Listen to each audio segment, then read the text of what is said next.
हरे कृष्णा। प्रिय भक्तों, आप सभी का मेरे चैनल भक्ति कथा सागर में बहुत बहुत स्वागत है। आज हम आपको 2026 की हरियाली तीज कब पड़ने वाली है, क्या शुभ मुहूर्त है, क्या उपाय कर सकते हैं, किस तरह से पूजा करनी है, इसका क्या महत्व होता है और इसकी पौराणिक कथा क्या है, आपको संपूर्ण जानकारी देने वाले हैं। तो भक्तों, सबसे पहले हम बताएंगे कि हरियाली तीज 2026 कब है। जानिए शुभ मुहूर्त, पूजा विधि, विशेष उपाय और माता पार्वती की पौराणिक कथा। सावन का महीना भगवान शिव और माता पार्वती की आराधना के लिए विशेष माना जाता है। इसी पवित्र महीने में आने वाली हरियाली तीज सुहागन महिलाओं के लिए अत्यंत महत्वपूर्ण पर्व है। इस दिन महिलाएं माता पार्वती और भगवान शिव की पूजा करके अखंड सौभाग्य, पति की लंबी आयु, दाम्पत्य जीवन में प्रेम और परिवार की सुख समृद्धि की कामना करती हैं। अविवाहित कन्याएं भी अच्छे और मनचाहे जीवन साथी की कामना से इस व्रत और पूजा में शामिल होती हैं। हरियाली तीज मुख्य रूप से उत्तर भारत के राज्यों, विशेषकर उत्तर प्रदेश, राजस्थान, मध्य प्रदेश, बिहार और झारखंड आदि में श्रद्धा और उत्साह के साथ मनाई जाती है। 2026 में हरियाली तीज कब है? वर्ष 2026 में हरियाली तीज शनिवार 15 अगस्त को मनाई जाएगी। यह पर्व श्रावण मास के शुक्ल पक्ष की तृतीया तिथि को आता है। उपलब्ध पंचांग गणना के अनुसार तृतीया तिथि 14 अगस्त 2026 को शाम 6:46 बजे से प्रारंभ होगी और 15 अगस्त 2026 को शाम 5:28 बजे तक रहेगी। इसलिए उदया तिथि के आधार पर हरियाली तीज का व्रत 15 अगस्त को रखा जाएगा। लखनऊ के पंचांग में भी 15 अगस्त को श्रावण शुक्ल पक्ष की तृतीया तिथि लगभग शाम 5:30 बजे तक ही बताई गई है। स्थान के अनुसार कुछ मिनटों का अंतर संभव है, इसलिए स्थानीय पंचांग को अंतिम आधार मानना उचित रहता है। हरियाली तीज के दिन अलग से कोई एक सार्वदेशिक पूजा मुहूर्त नहीं माना जाता। सामान्य रूप से सुबह स्नान करके शिव पार्वती की पूजा करना सबसे उपयुक्त माना जाता है।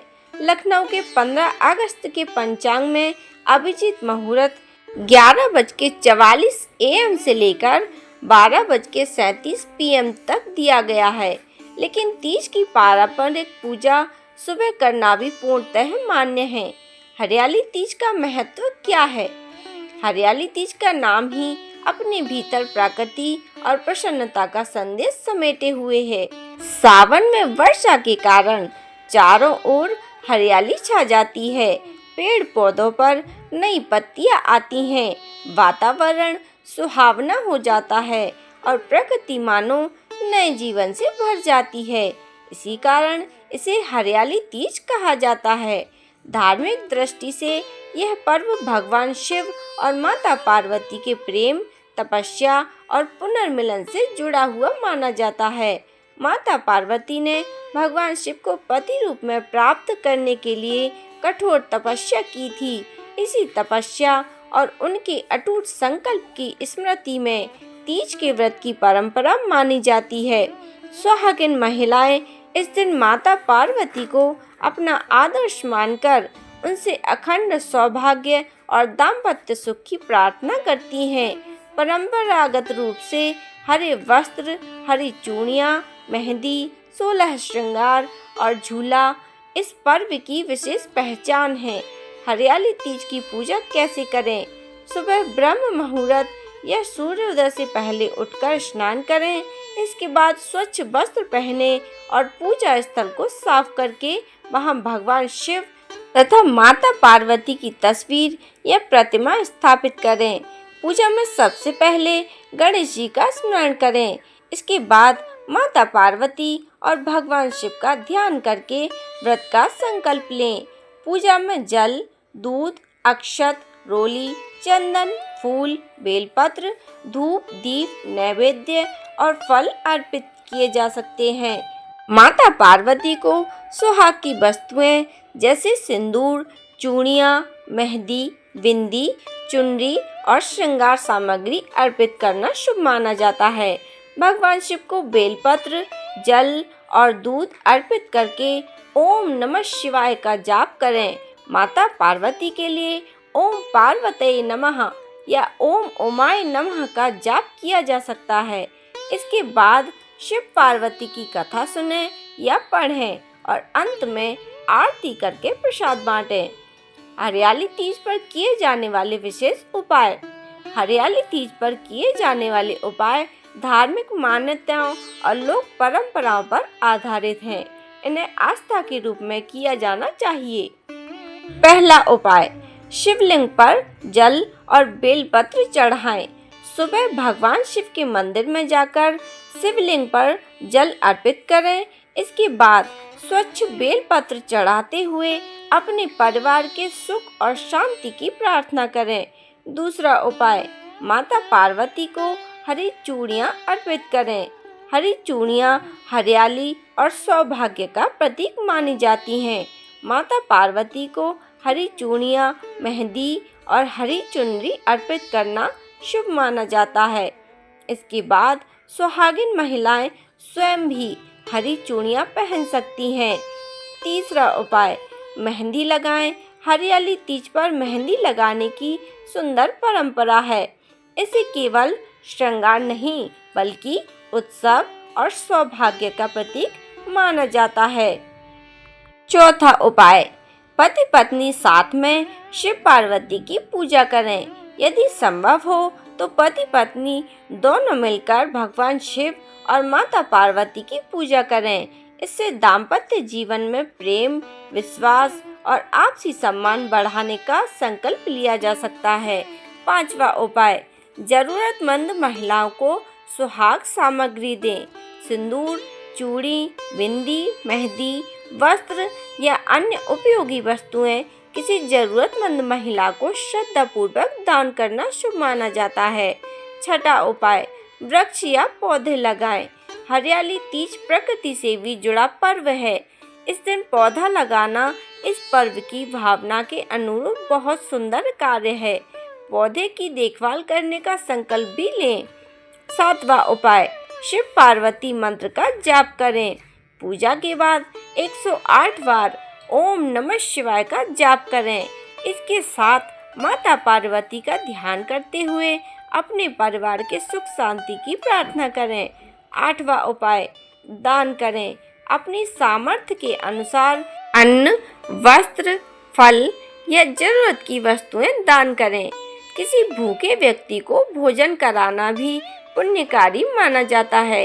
हरियाली तीज की पौराणिक कथा। अब सुनिए हरियाली तीज से जुड़ी वह पावन कथा जिसमें माता पार्वती की अटूट प्रेम, तपस्या और संकल्प की अद्भुत शक्ति दिखाई देती है। बहुत प्राचीन समय की बात है। हिमालय पर्वत की पुत्री के रूप में माता पार्वती ने जन्म लिया था।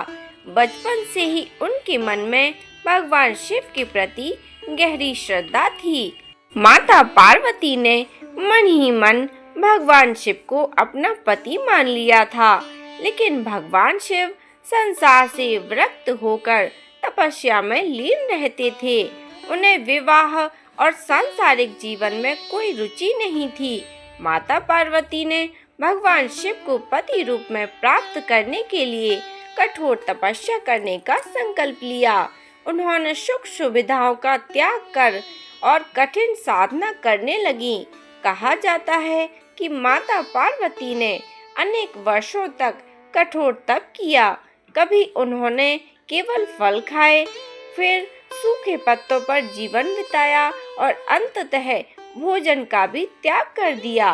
उनका शरीर कमजोर होता गया, लेकिन भगवान शिव को पाने का उनका संकल्प कभी कमजोर नहीं हुआ। माता पार्वती की तपस्या देखकर देवता भी आश्चर्यचकित हो गए। उनकी भक्ति इतनी दृढ़ थी कि स्वयं भगवान शिव का ध्यान भी उनकी ओर आकर्षित हुआ। इसी बीच एक समय ऐसा आया जब माता पार्वती के पिता हिमवान के सामने भगवान विष्णु से माता पार्वती के विवाह का प्रस्ताव आया। हिमवान भगवान विष्णु जैसे महान वर का प्रस्ताव पाकर प्रसन्न हो गए, लेकिन माता पार्वती के मन में तो केवल भगवान शिव ही बसे हुए थे। माता पार्वती बहुत दुखी हुई। उन्हें भय था कि कहीं उनकी इच्छा के विरुद्ध उनका विवाह भगवान विष्णु से न कर दिया जाए। माता पार्वती की एक सखी उनके मन की बात समझती थी। उन्होंने माता पार्वती को समझाया और उन्हें ऐसी जगह ले गई जहाँ वे भगवान शिव को पाने के लिए अपनी तपस्या जारी रख सके। घने वन में माता पार्वती ने भगवान शिव का ध्यान करते हुए फिर कठोर तपस्या आरंभ कर दी। उन्होंने मिट्टी से भगवान शिव की प्रतिमा बनाई, पूरे मन से उनकी पूजा करने लगी। उनकी तपस्या लंबे समय तक चलती रही। अंततः माता पार्वती की अटूट भक्ति और तपस्या से भगवान शिव प्रसन्न हुए। भगवान शिव माता पार्वती के सामने प्रकट हुए और उनसे वर मांगने के लिए कहा। माता पार्वती ने हाथ जोड़कर कहा, हे महादेव, यदि मेरी तपस्या से आप प्रसन्न हैं तो मैं आपको ही अपने पति के रूप में प्राप्त करना चाहती हूँ। भगवान शिव ने उनकी इच्छा स्वीकार कर ली। जब यह समाचार हिमवान को मिला तो उन्हें भी अपनी पुत्री की इच्छा का सम्मान करना पड़ा। इसके बाद विधि विधान से माता पार्वती और भगवान शिव का विवाह हुआ। इसी कथा में माता पार्वती ने अपने मनचाहे वर को पाने के लिए किए गए कठोर व्रत, तपस्या और संकल्प को तीज व्रत की धार्मिक परंपरा से जोड़ा जाता है। अलग अलग क्षेत्रों में इस कथा के पाठ और विवरण में कुछ भिन्नताएं मिलती हैं। हरियाली तीज और हरतालिका तीज की कथाओं को भी कई स्थानों पर एक दूसरे से जोड़ा जाता है। इस कथा का सबसे बड़ा संदेश यही है कि सच्ची श्रद्धा, धैर्य और दृढ़ संकल्प से मनुष्य अपने जीवन में सकारात्मक परिवर्तन ला सकता है। हरियाली तीज पर क्या नहीं करना चाहिए? हरियाली तीज के दिन व्रत रखने वाले व्यक्ति को अपनी सामर्थ्य और स्वास्थ्य के अनुसार व्रत करना चाहिए। निर्जला व्रत हर व्यक्ति के लिए आवश्यक नहीं है। यदि किसी को स्वास्थ्य संबंधी समस्या हो तो बिना चिकित्सकीय सलाह के कठिन उपवास नहीं रहना चाहिए। इस दिन क्रोध, विवाद, अपशब्द और किसी का अपमान करने से बचना चाहिए। पूजा केवल बाहरी श्रृंगार नहीं, बल्कि मन की शुद्धता और सकारात्मक भावना के साथ करनी चाहिए। व्रत के दौरान अपनी परंपरा के अनुसार भोजन और पानी से संबंधित नियमों का पालन करें। अलग अलग परिवारों और क्षेत्रों में व्रत के नियम अलग हो सकते हैं। सिंधारा की परंपरा। हरियाली तीज के आसपास कई परिवारों में सिंधारा भेजने की परंपरा भी होती है। माता पिता अपनी वैवाहिक बेटी के घर प्रेम पूर्वक कपड़े, मिठाई, मेहंदी, श्रृंगार सामग्री और अन्य उपहार भेजते हैं। यह केवल एक धार्मिक रस्म नहीं, बल्कि बेटी के प्रति माता पिता के प्रेम और आशीर्वाद का प्रतीक भी है। कई स्थानों पर तीज के अवसर पर महिलाएं झूला झूलती हैं, तीज के गीत गाती हैं और मिलकर उत्सव मनाती हैं।